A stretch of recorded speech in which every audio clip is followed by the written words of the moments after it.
Muito bom dia para você, obrigado pela sua companhia aqui na TV Aleme, seja pelo nosso canal do YouTube ou pelo canal 7.2 para Campo Grande região.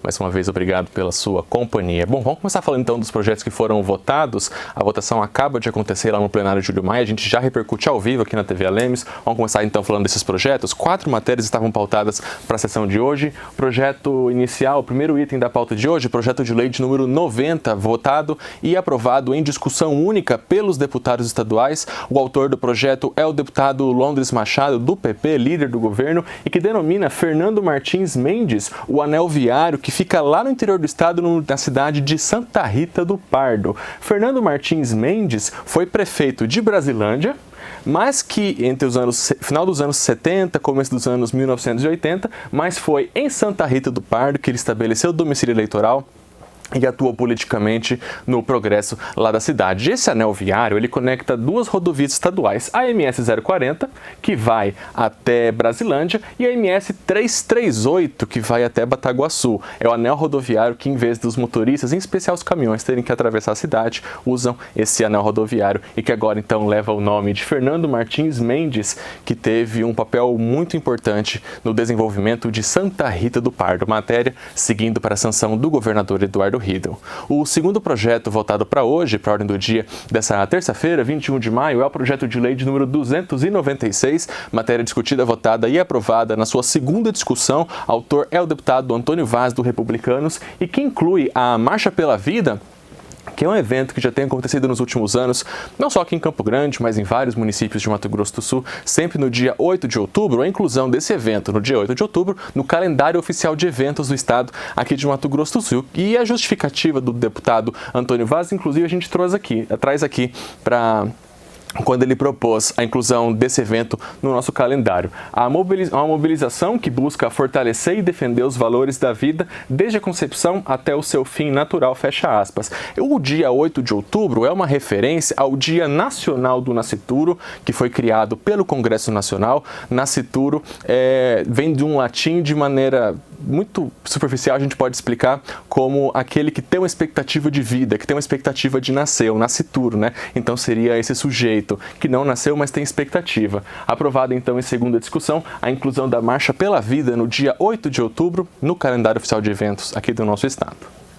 Vamos para o terceiro item, tramitando em regime de urgência projeto de lei de número 93 em segunda discussão, encaminhado pelo Poder Executivo e que cria um novo programa morar legal aqui em Mato Grosso do Sul. Por que novo? Porque já existiu uma primeira edição do Morar Legal que esteve vigente nos últimos anos aqui no nosso estado, né? O programa Morar Legal, de maneira geral, ele incentiva a recuperação de crédito de beneficiários de programas habitacionais de Mato Grosso do Sul, possibilita a renegociação de dívidas que essas pessoas têm com o governo do estado, porque essas pessoas não ganham a casa, elas precisam pagar uma contrapartida e muita gente, ao longo do tempo, por diversas razões, acaba em dívida, né? Então a regularização da titularidade também, muita gente, pelo débito, não conseguiu fazer o registro em definitivo, ou fez um repasse desse imóvel a uma segunda pessoa, por meio de um contrato, muitas vezes de gaveta, ou uma ocupação daquele imóvel que estava desocupado por uma pessoa que não tinha moradia, várias situações e que o novo Morar Legal vai permitir uma adequação. Tem alguns requisitos desse Morar Legal, vamos começar falando deles, porque são 4 programas habitacionais que foram contemplados nesse Morar Legal. O CDHU, que é um pouco mais antigo, cerca de 200 imóveis aqui em Mato Grosso do Sul, programas da AGESU, que é o Xerogami, também um pouco mais antigo, a AGESU em algum momento também fez programas habitacionais. O programa Novo Habitar, já desenvolvido pela GEAB, que é uma agência de habitação que já ainda existe aqui em Mato Grosso do Sul, e outros programas habitacionais também administrados pela GEAB. De acordo com o governo, são 10 mil possíveis beneficiários desse programa e que hoje possuem 3 ou mais prestações em atraso. Vamos ver então a porcentagem de desconto de cada um desses tópicos. A gente começa pelo CDHU, que é o mais antigo, que tem contratos mais antigos aqui no nosso estado. O titular desse contrato, ou uma terceira pessoa, mas que tem um contrato de venda vigente, legal, ou registrado, pelo menos, né, um documento que existe, vai ter 80% de desconto na dívida, não apenas sobre juros e multas, mas sobre o valor global que existe ainda de débitos junto ao governo do estado. 80% é um valor muito forte. morte, ou 65% de desconto sobre o valor da dívida total, caso haja um novo parcelamento que pode ser feito em até 360 vezes. Uma terceira pessoa que ocupou um imóvel que estava desabitado, não tem nenhum outro tipo de documentação, também vai poder fazer essa regularização. E essa pessoa não vai ter um desconto sobre o valor total da dívida, mas apenas sobre os juros e as multas, 40%, podendo fazer um pagamento à vista ou parcelado. O programa Procasa e o Shirogami, que também são um pouco mais antigos. Como que fica isso? A quitação total dessa dívida após o pagamento de 3 parcelas equivalentes a 10% do salário mínimo vigente na data do pagamento. Então, uma outra possibilidade também de renegociação. Vamos para a próxima tela, também mais 2 possibilidades de renegociação nesse novo morar legal, hoje aprovado pelos deputados estaduais. O programa Novo Habitar traz a possibilidade de 70% de desconto nos juros e na multa a partir de uma novação da dívida, que a gente pode explicar como uma espécie de renovação daquele contrato, um refinanciamento. Tem um desconto de 70% então sobre juros e multas.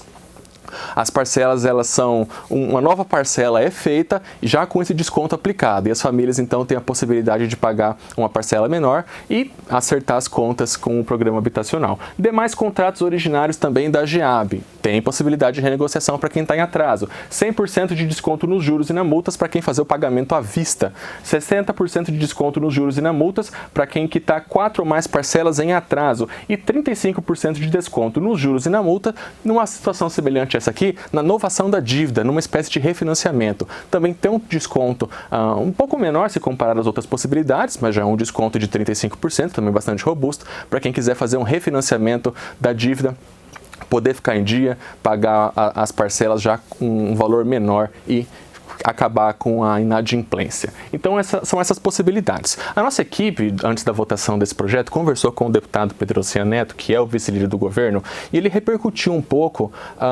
os benefícios para a população com a aprovação do novo morar legal, que agora segue para a sanção do governador Eduardo Riedel. O governador do estado, Eduardo Riedel, enviou o projeto de lei fazendo a recomposição do valor do IPCA, que na verdade é o indicador que baliza a inflação oficial no Brasil, no valor de 3,73%, que uma vez aprovada, nós estamos fazendo a discussão, em primeira discussão aqui na Assembleia Legislativa, uma vez aprovada, já entra em vigor para que possa estar majorado os vencimentos de todos os servidores públicos a partir já do mês que vem. Agora, é importante mencionar que existem inúmeras categorias e o governo tem aberto diálogo com todas elas. Naturalmente, nós estamos discutindo o RGA, mas existem pleitos específicos de algumas categorias que estão sendo conversados e discutidos para que a gente possa valorizar e fazer o compromisso de valorização do servidor público, afinal, são eles que levam os serviços essenciais do Estado e prestam um serviço de excelência para a população do Mato Grosso do Sul. Bom, na verdade, a gente acabou exibindo aí uma fala também do deputado Pedro Ocean Neto, vice-líder do governo, com relação à aprovação do projeto de lei que trata da revisão geral anual dos servidores. Eu vou aproveitar e antecipar aqui, chamar a tela então com essa revisão. A gente falou bastante sobre ela, está tramitando também em regime de urgência aqui na Assembleia Legislativa, nessa revisão geral anual do vencimento base ou subsídio de todos os servidores, de todos os poderes aqui de Mato Grosso do Sul. Essa revisão é feita desde 2021 nesse formato, porque depois de uma análise do Supremo Tribunal Federal, ficou entendido que o RGA precisa ser feito pelo chefe do Poder Executivo, municipal, estadual, federal, e que vale para todos os servidores. E assim, até como o deputado Pedro Ocean Neto explicou, os governos, os poderes podem fazer também negociações com as categorias para uma nova recomposição salarial. Mas o reajuste geral anual, o RGA, precisa ser feito pelo chefe do Poder Executivo, que vem então no índice de 3,73%, como o deputado vice-líder do governo também explicou, a partir do IPCA. Agora sim, vamos então rever a fala do deputado Pedro Ocean Neto com relação ao novo morar legal, né? A avaliação dele é que esse programa, esse novo formato de programa, pode ser muito positivo para as famílias que têm débitos junto aos programas de financiamento habitacional aqui do nosso estado. São condições extremamente generosas que o governador Eduardo Riedel, através desse projeto, está oferecendo para os mutuários da AGEAB, na expectativa de que nós possamos regularizar a vida dessas pessoas. Afinal, a casa é um direito de todo cidadão, morar, ter um teto para si é um direito social básico e esse governo é sensível para isso. Bom, além desses 4 projetos, os deputados também avaliaram um requerimento, 24 indicações e 2 moções de congratulação nesta terça-feira, 21 de maio de 2024, sessão de número 40, também 40 edições do programa Redação Final, sempre ao vivo com você, sempre após a sessão plenária aqui na TV Alemes. Bom, a gente segue ao vivo, 11 horas e 25 minutos em Mato Grosso do Sul. Mais uma vez, muito obrigado pela sua companhia para falar de uma proposição apresentada na manhã de hoje pelo presidente da Casa, deputado Gerson Claro, em que ele apoia uma proposição que está tramitando no Congresso Nacional e que dá o nome de Heitor Miranda dos Santos à ponte da Rota Bioceânica. Está em trâmite na Câmara Federal, de autoria do deputado federal Geraldo Rezende. Esse projeto denomina a ponte Heitor Miranda dos Santos, o trecho brasileiro da ponte sobre o Rio Paraguai entre Porto Murtinho e Carmelo Peralta, na divisa da República Federativa do Brasil com a República do Paraguai. Essa moção nós estamos apresentando porque é de praxe na Câmara Federal, quando tem uma apresentação de uma denominação no Estado, as assembleias, as câmaras municipais. Gostaria de sugerir, se fosse possível, que a gente apoiasse esse projeto de lei pela história do Heitor Miranda, que representa para o nosso Estado, e que pudesse ser feito pela Casa, senhor presidente, que aí daria o direito aí a todos nós, até porque quando se começou a falar em rota bioceânica, uma coisa de 35 anos atrás, ninguém acreditava que fosse acontecer. E o grande baluarte, o grande defensor, o grande lutador disso, quando falava que achava que eram loucos, até tinha uma coisa que ele falava muito, né? Que sonham os loucos, não é isso? E a gente sempre teve ele como guia nesse assunto. Então, com certeza, senhor, eu gostaria de assinar. Agora, se for pela Casa, eu acho que seria mais representativo, senhor presidente. Essa é a minha sugestão. Obrigado. Acolho a sugestão do deputado Paulo Corrêa.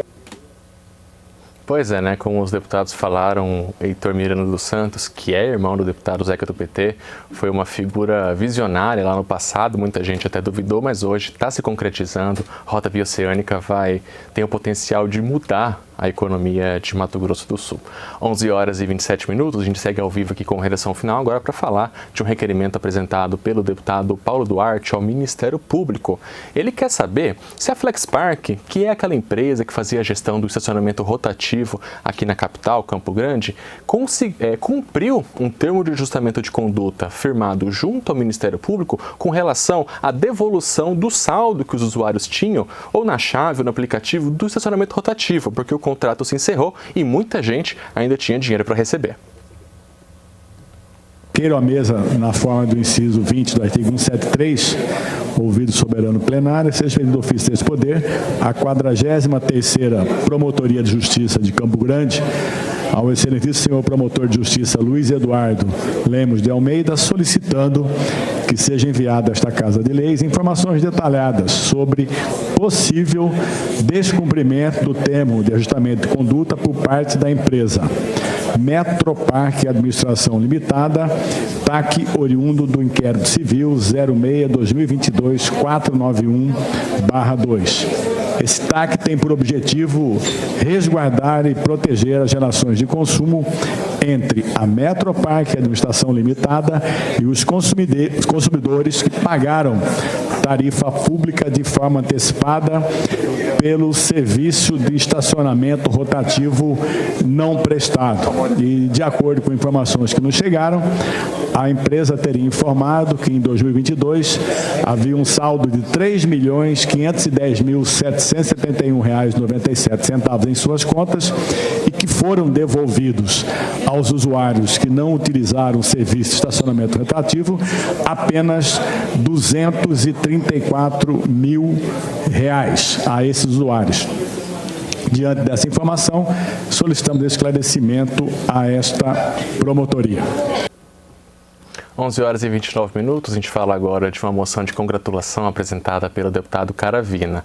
A gente vem acompanhando, né, nas últimas semanas, a mobilização de todo o país em torno da tragédia lá no Rio Grande do Sul, da população, dos poderes, das forças policiais, das forças militares, enfim, Brasil mobilizado para ajudar. Deputado Caravina hoje homenageou em especial um grupo de veterinários aqui de Mato Grosso do Sul e que foi ao Rio Grande do Sul auxiliar no resgate dos animais, dos vários animais, né, mais de 10 mil, segundo o balanço divulgado ontem pelo próprio o governo do estado do Rio Grande do Sul, animais que precisam de tratamento e que estão contando, inclusive, então, com a ajuda de voluntários aqui do nosso estado.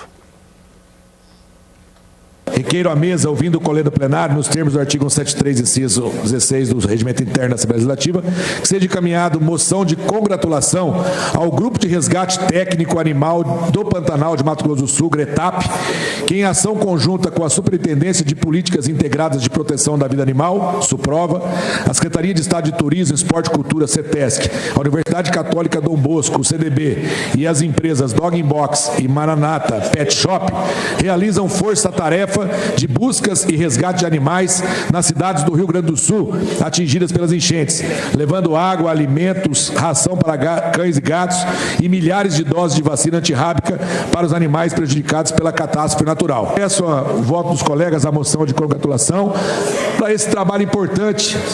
Deputado Márcio, o senhor que é da causa animal, veterinário, o importante também nesse momento, lógico, as vidas humanas que estão sendo lá perdidas, todo esse trabalho que está sendo feito de resgate das pessoas, de apoio, mas também aos animais. É importante esse trabalho, de forma voluntária essa equipe está lá no Rio Grande do Sul fazendo esse trabalho, então eu peço a aprovação dessa moção de congratulação.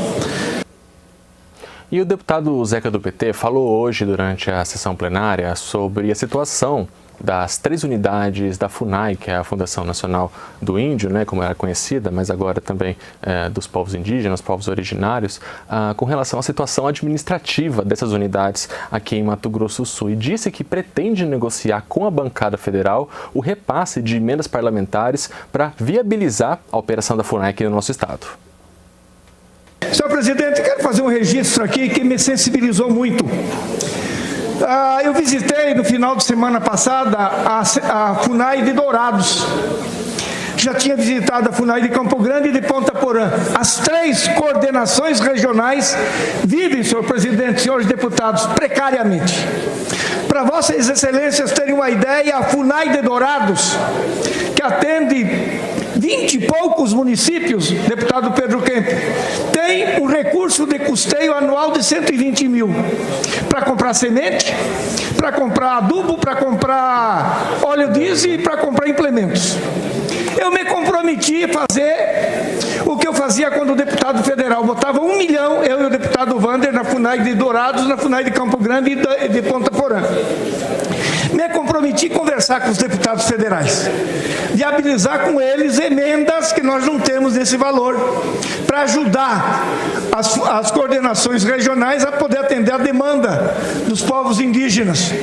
Senhor presidente, ontem visitei o deputado federal Dagoberto Nogueira e o deputado Geraldo Rezende. E eu não tinha dúvida nenhuma da sensibilidade desses 2 grandes homens públicos que fazem mandatos como deputado federal comprometido com esse Estado. E tive da garantia dos 2, por isso faço o registro para finalizar, garantia dos 2 de uma emenda a partir deste ano, R$500 mil, do deputado Dagoberto, do deputado Geraldo Rezende, 1 milhão para Dourados, somando os 2, para uma coordenação que tinha 120 mil de recursos. E a também petista deputada Gleice Jane fez a apresentação também de uma indicação, também direcionada à bancada federal, pedindo a atuação dessa bancada no Congresso Nacional para intermediar a negociação junto ao governo federal com relação à greve dos docentes das universidades federais e também dos institutos federais, não só em Mato Grosso do Sul, mas em todo o país. Apresentar uma indicação que nós estamos fazendo pela bancada do PT, deputado Zeca, deputado Pedro Kemp também, uma indicação ao presidente da República, Luiz Inácio Lula da Silva, ao ministro da Educação, Camilo Santana, e também a bancada federal do Partido dos Trabalhadores aqui do Mato Grosso do Sul, a deputada Camila Jari e Wander Lobé, para que evitem esforços Dourados para agilizar o processo de negociação entre docentes e técnicos administrativos das universidades federais e dos institutos federais, a eles atendimento às suas demandas e reivindicações. Tais reivindicações fazem parte de um processo de valorização dos profissionais da educação e, consequentemente, o fortalecimento da educação pública, laica, democrática, estatal e socialmente referenciada. Nós estamos fazendo essa indicação ao presidente e também ao ministro da Educação e aos deputados, porque nós estamos acompanhando de perto essa mobilização da educação. Deputado Zeca e eu estivemos na semana passada na Universidade Federal da Grande Dourados, ouvindo o corpo técnico e também docentes da universidade, bem como a reitoria, também o sindicato de servidores dos institutos federais. Ouvimos as demandas e a gente compreende que fortalecer, garantir a valorização de técnicos e docentes das universidades e dos institutos significa a gente também garantir a valorização de profissionais da educação e, consequentemente, da educação. Então, nesse sentido, nós estamos apresentando essa indicação, apoiando um movimento que é muito legítimo e importante para o país. Esses trabalhadores, sobretudo os trabalhadores técnicos, também trabalham nos hospitais universitários. Então, a gente precisa garantir o fortalecimento e atendimento às demandas de uma categoria que é fundamental para a educação superior, para a educação básica e para a saúde, para o ensino e para a pesquisa no país. Então, a gente conta com o apoio de todos os deputados e as deputadas também. A deputada Lia Nogueira, por sua vez, criticou uma fala feita por um vereador na semana passada, lá na Câmara Municipal da cidade de Dourados, em que ele abordou não necessariamente a tragédia no Rio Grande do Sul, mas a vida pessoal do governador Eduardo Leite, que é quem faz a gestão do estado. Eu gostaria também aqui, presidente, de apresentar uma moção de repúdio. Se eu tiver tempo, vou falar no grande expediente sobre algo que ocorreu lá em Dourados. Eu creio que é inadmissível. O estado do Mato Grosso do Sul não pode dar força a um discurso de ódio, a um discurso de homofobia. Eu estou apresentando aqui hoje uma moção de repúdio como deputada, como presidente do PSDB Mulher de Mato Grosso do Sul, como representante também da bancada tucana aqui nesse parlamento. A fala do vereador Sérgio Nogueira, do Partido Progressista, na semana passada, ele que é líder do prefeito na Câmara de Vereadores e que ele atacou o governador do Rio Grande do Sul, Eduardo Leite, que é do nosso partido, dizendo que o governador lá não estava preocupado com as famílias que estão sofrendo, que tiveram perdas, que perderam seus entes queridos, uma tragédia imensurável que está ocorrendo no Rio Grande do Sul, e um vereador que utiliza a dor dessas famílias para colocar em cash a orientação sexual do governador do estado do Rio Grande do Sul, dizendo que ele estava só preocupado com o primeiro dano dele, ao invés de se preocupar com a tragédia no Rio Grande do Sul. É um discurso inaceitável, crime de homofobia. A Câmara de Vereadores em Dourados ontem já recebeu uma notificação de um vereador do PSDB, Diogo Castilho, solicitando que a Comissão de Ética investigue e apure. Moção apresentada pela deputada Lia Nogueira, que deve ser pautada já nas próximas sessões e votada pelos deputados estaduais. 11h39. Falar agora de um projeto de lei apresentado pelo deputado Lucas de Lima, do PDT, e que propõe aqui no nosso estado a criação de uma carteira estadual da saúde da mulher, que, segundo o projeto, auxiliaria no acompanhamento a longo prazo de exames e rotinas e exames necessários que uma mulher precisa fazer ao longo de toda a sua vida. Fica instituída a Carteira Estadual de Saúde da Mulher a ser criada no estado do Mato Grosso do Sul, com o objetivo de auxiliar no desenvolvimento de ações e prevenção de controle de doenças que afetam as mulheres. A Carteira Estadual de Saúde da Mulher deverá conter o histórico de saúde das pacientes mulheres com as seguintes informações: atendimentos realizados, datas de consultas e dos exames realizados, tipo sanguíneo da paciente, identificação da unidade de saúde do profissional responsável pelo atendimento e informações relativas às doenças graves que a mulher possua. A Carteira Estadual de Saúde da Mulher deverá ser disponibilizada nas unidades de atenção básica de saúde da rede pública. com o intuito de promover, junto às mulheres usuárias do SUS e aos profissionais do serviço de saúde, melhor controle de doenças características da população feminina. As campanhas educativas deverão divulgar a carteira estadual. Essa proposta legislativa visa a criação da carteira estadual de saúde da mulher com o intuito de facilitar o desenvolvimento de ações de prevenção e de controle de doenças que afetam as mulheres, permitindo que as pacientes tenham em mãos informações claras sobre o seu histórico de saúde, garantindo-lhes maior autoconfiança, além de incentivá-las a realizar os seus exames periódicos e a exigir o acesso aos mesmos, além de auxiliar no controle e emissão de diagnósticos mais precisos. Assim como a carteira da criança, né, que eu acho que já todo mundo tem em todo o país, essa carteira também pode ajudar a mulher ao longo dos anos. 11 horas e 41 minutos em Mato Grosso do Sul. Na semana passada, o deputado Paulo Corrêa representou a Assembleia Legislativa de Mato Grosso do Sul no MS Day, que foi um evento que aconteceu em meio à apresentação de vários projetos brasileiros lá em Nova York e que buscou apresentar a investidores não somente norte-americanos, mas de todo o mundo as potencialidades e o ambiente de investimentos que existe aqui no nosso estado. O deputado fez um rápido balanço sobre o MST e já prevê a possibilidade da chegada de 30 bilhões de reais em investimentos. Nosso estado é vencedor. Lá fora, o conceito A do nosso estado é respeitado pelos bancos, pelas instituições financeiras todas que participaram. Quero dizer do nível de organização, deputado Londres, muito bem organizado pela LIDE, do João Dória, pela FIEMES, do Sérgio Longuin e pelo governo do estado, governador Riedel.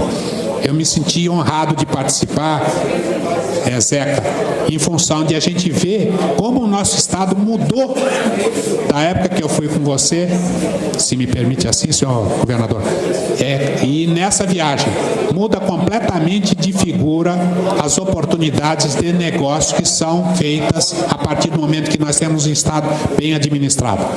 E eu quero dizer que isso é uma construção. Me causou espécie também a grande vontade que tem 4 empresas de grande porte de poder fazer parceria na BR-262. Então é uma grande notícia para a nossa BR-262, de Três Lagoas a Campo Grande.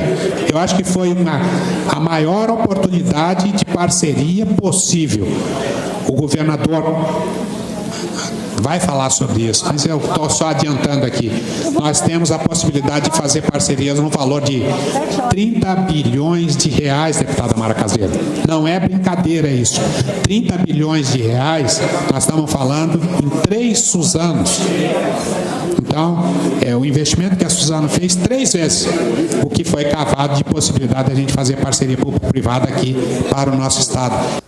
Bom, e como o primeiro secretário, o deputado Paulo Corrêa, falou, amanhã, então, o governador Eduardo Riedel virá à Assembleia Legislativa apresentar esse balanço aos 24 deputados estaduais. Essa reunião está prevista para as 8 horas e 15 minutos da manhã. Amanhã, quarta-feira, é dia de reunião da Comissão de Constituição, Justiça e Redação. Durante a sessão, a presidente da comissão, que é a deputada Mara Caseiro, antecipou o horário de início da reunião da CCJR para as 7 horas da manhã.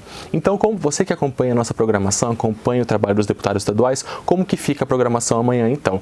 7 horas da manhã, a reunião da CCJR, a primeira discussão, que sempre é exibido antes da CCJR, vai ser exibido amanhã coladinho com a CCJR. Logo após a CCJR, começa a primeira discussão, fazendo o balanço das avaliações dos relatórios emitidos pela CCJR e também já trazendo a expectativa da ordem do dia e, claro, também da própria reunião. Então, primeira discussão, logo após o fim da CCJR, que começa às 7 horas da manhã, normalmente 9 horas da manhã a sessão plenária e logo após a redação final ao vivo com você aqui na TV Alemes. 7 horas não, 11 horas e 44 minutos em Mato Grosso do Sul, voltar a falar mais uma vez sobre os debates que aconteceram ao longo da sessão e provocados, a partir do desastre lá no Rio Grande do Sul.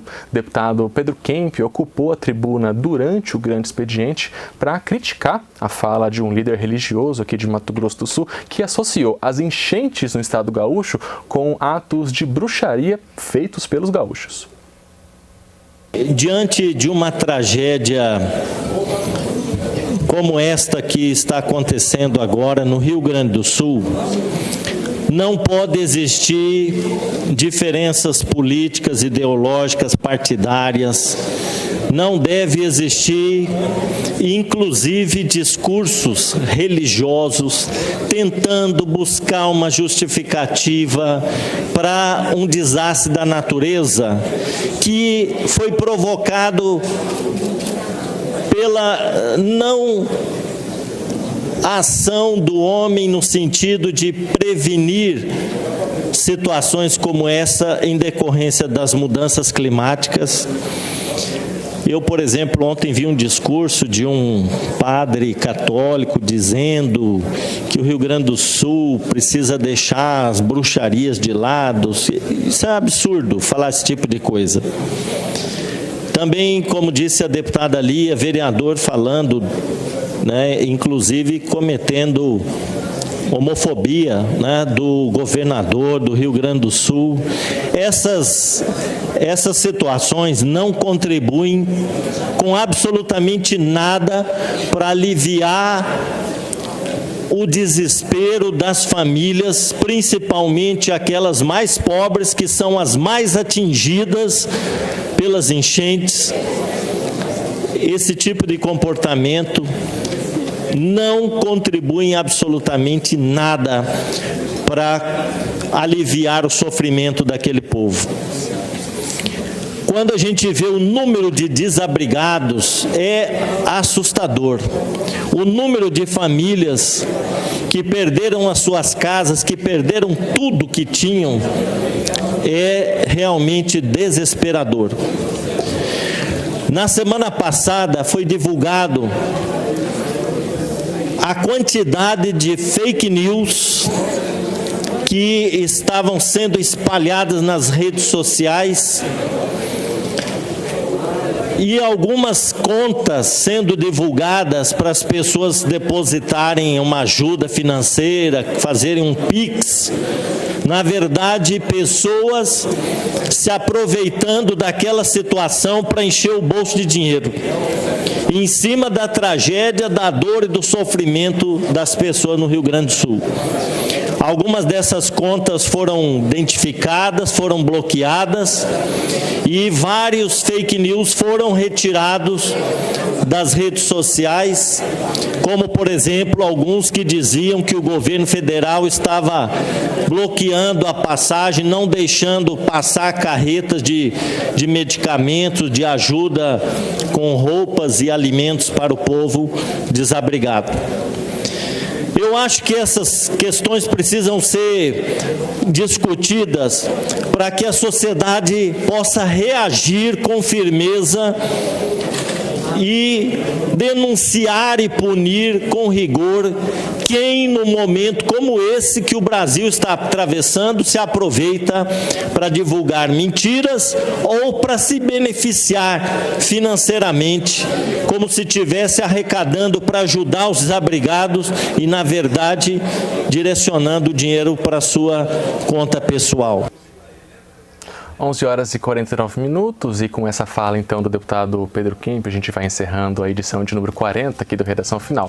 Reforçando, amanhã às 7 horas da manhã, de maneira antecipada, a reunião da Comissão de Constituição, Justiça e Redação com transmissão ao vivo aqui pela TV Alemes, em razão da reunião com o governador Eduardo Riedel às 8 horas da manhã na sala da presidência, que vai fazer um balanço do MS Day, evento em Nova York, para atrair investidores. Às 9 horas da manhã, aliás, logo após a CCJR, primeira discussão ao vivo, repercutindo a reunião da CCJR, trazendo já as votações do dia na sessão plenária e também acompanhando a movimentação durante a reunião. 9 horas da manhã, sessão plenária, e logo após o Redação Final. Outras notícias também no nosso site, o www.al.ms.gov.br. Muito obrigado pela sua companhia e até amanhã. Tchau!